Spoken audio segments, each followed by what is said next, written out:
ఒక్కసారి కొమ్మూరి గోల్డ్ కి కాల్ చేయండి. తాకట్లో ఉన్న మీ బంగారాన్ని విడిపించి మార్కెట్ ప్రైస్ కి వాళ్ళు కొనుక్కుని మిగతా డబ్బులు మీకు ఇచ్చేస్తారు. హాయ్, వెల్కమ్ టు మనం టీవీ. మన టీవీ ఉంది మన కోసం. ఒక్కరు చాలు, ఇద్దరు ముద్దు, మూడో వ్యక్తి వద్దు. ఇది ఒకప్పుడు బాగా పాపులర్ అయిన స్లోగన్.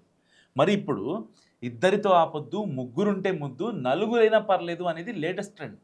దక్షిణ భారతదేశం అంతటా ఇప్పుడు ఇదే మాట వినిపిస్తోంది. మీరేం పోయింది, ఎన్నైనా చెప్తారు, కనేది పెంచేది మీరు కాదు కదా అని జనం విసుక్కున్నా సరే ఎందుకు ఎక్కువ మంది పిల్లల్ని కనాలో చెప్పాల్సిన బాధ్యత ప్రభుత్వాలపై పడింది. భవిష్యత్తులో ముంచుకు రాబోయే ప్రమాదాన్ని ఊహించి పిల్లల్ని కనడానికి రకరకాల ప్రోత్సాహకాలు ఇస్తున్నాయి ప్రభుత్వాలు.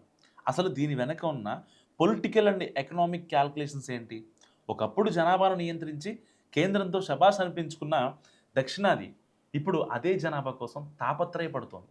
తమిళనాడులో మూడో బిడ్డను కంటే ఏడాది పాటు జీతంతో కూడిన ప్రసూతి సెలవు, అండ్ ఏపీలో మూడో బిడ్డకు 30,000, నాలుగో బిడ్డకు 40,000, ఇలా నగదు బహుమతి, అండ్ టెస్ట్ బేబీలకు కూడా ప్రభుత్వ సాయం. తెలంగాణలో స్థానిక సంస్థల ఎన్నికల్లో పోటీకి ఇద్దరు పిల్లల నిబంధన పూర్తిగా రద్దు. ఇలాంటి బంపర్ ఆఫర్లు ఇస్తున్నారు. అసలు దక్షిణాదిలో ఎందుకు ఈ పరిస్థితి వచ్చింది?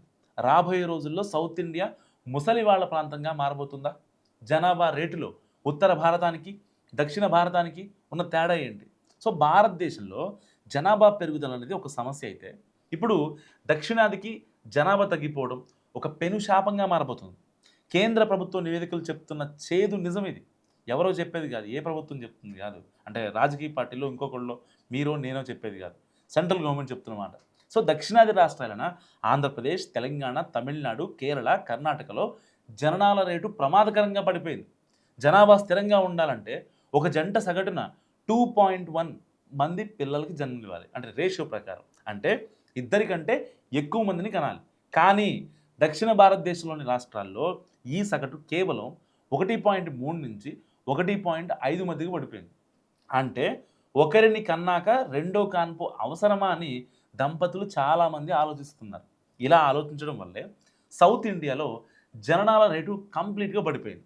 అండ్ తమిళనాడులో అత్యల్పంగా ఒక జంట 1.3 మందిని కంటుంటే ఆంధ్రప్రదేశ్లో 1.5 మందిని, అండ్ తెలంగాణలో 1.5 మందిని కంటున్నారు. మరి ఉత్తర భారతంలో ఎలా ఉంది తెలుసా? బీహార్, ఉత్తరప్రదేశ్లో తీసుకుంటే అక్కడ 2.4 నుంచి 3.0 మందిని కంటున్నారు. అంటే ఒక జంట యావరేజ్గా 2 నుంచి 3 పిల్లలను కంటున్నారు. అంటే ఒకరితో ఆపట్లేదు వాళ్ళు. సో ఒక్కోసారి 3ని కూడా దాటుతున్నారు యావరేజ్గా చూసుకుంటే మనం. సో ఉత్తరాదిన యువత సంఖ్య ఎప్పటికీ అలాగే కొనసాగుతుంటుంది. కానీ దక్షిణాదిన మాత్రం యువత సంఖ్య తగ్గుతూ ముసలి వాళ్ళు ఎక్కువ అవ్వడం జరుగుతుంది. సో ఈ ట్రెండ్ ఇలాగే కొనసాగితే రాబోయే 10 ఏళ్లలో 2036 నాటికి సౌత్ ఇండియాలో యువత కంటే ముసలి వాళ్ళే ఎక్కువగా ఉంటారు.